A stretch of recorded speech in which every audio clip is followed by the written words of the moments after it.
Today we'll be looking at the early life and the current story of modern warfare's Hassan Zyani, who was portrayed by Ibrahim Reno. Now here we look to cover the history of the character and some events prior to their appearance in Call of Duty. We will briefly go over what happened during the campaign, as we've already covered the full story on our Story So Far series. Thank you for joining me and welcome to the early life and the story of Hassan Zyani. The early life of Hassan Zyani is somewhat classified and very little is known about his childhood. However, we can decipher that Hassan was born somewhere in the Middle East in the 1980s. And like some of his peers in the region, Hassan would grow up with hatred towards the West, and he would eventually join Iran's Quds forces, and he would show to have great qualities that maybe many of his peers didn't have. This would lead Hassan to attain the rank of major within the armed forces, and he would become the right-hand man for General Ghorbrani, who was the Quds forces commander. And the relationship that Hassan had with the general would become very close. However, when General Ghorbrani was killed in an airstrike carried out by the US government, Hassan would make it his sole mission to destroy the West, and he would do this by supplying the terrorist group known as Al-Qatala and getting in bed with ultranationalist PMC, the Khani group, who supplied Hassan and Iran with 3 American missiles they stole a few months prior. Hassan saw this as an opportunity to destabilize the West and cause real harm to them.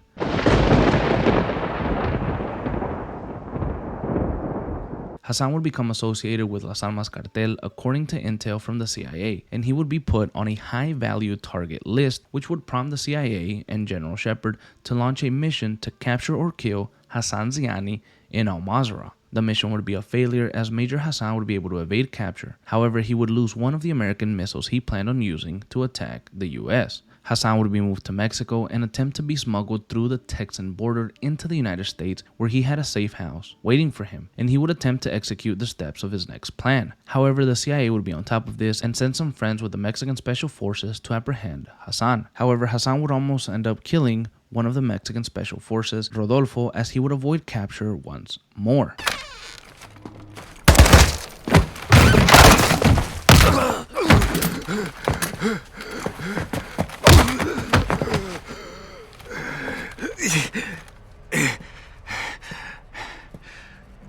Burn everything.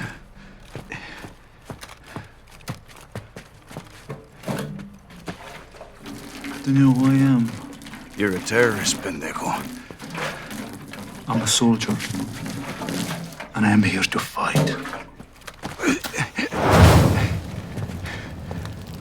No, let him burn, as Ghorbrani burned.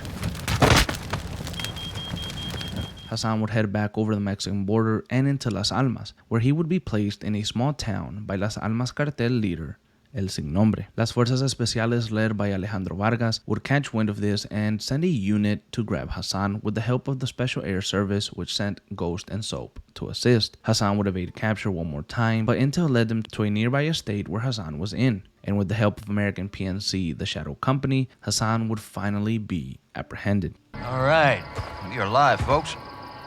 You speak Arabic? No. Farsi? No. Of course not. Then I'll speak your bastardized medieval English. Because you're all uneducated street dogs. See, we're getting off to a bad start here, son. You're talking to Al-Quds Force officer. You're the commander of a foreign terror organization. I can say the same to you. What's your target, Major? What was your target when you sent missiles to my land? Oh, wild guess to nail your ass. So insolent and foul-mouthed. You will learn to respect me when your nation sees fire.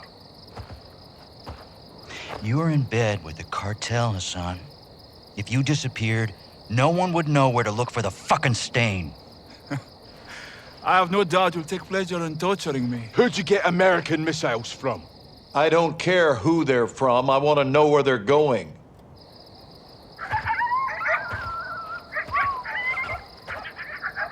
Take a look around, Hassan. Now you can either become part of the food chain, or you can start talking.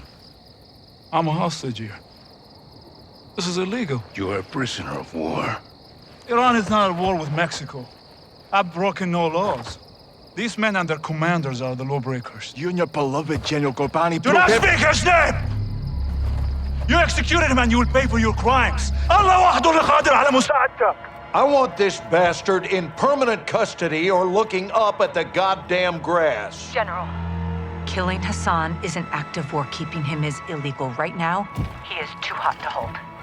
After Hassan would be let go, he would lose one more missile and he would head to Chicago, where he planned to deploy the last and final missile in his possession. His plans would be thwarted by Soap and the Special Air Service. However, after this, Hassan was able to sneak up on Sergeant McTavish and almost take his life.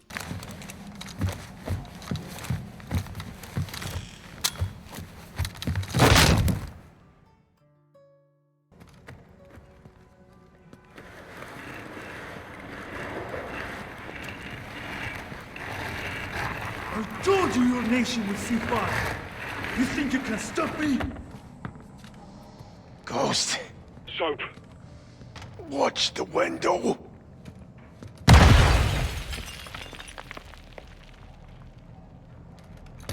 We're not attacking. We are invading.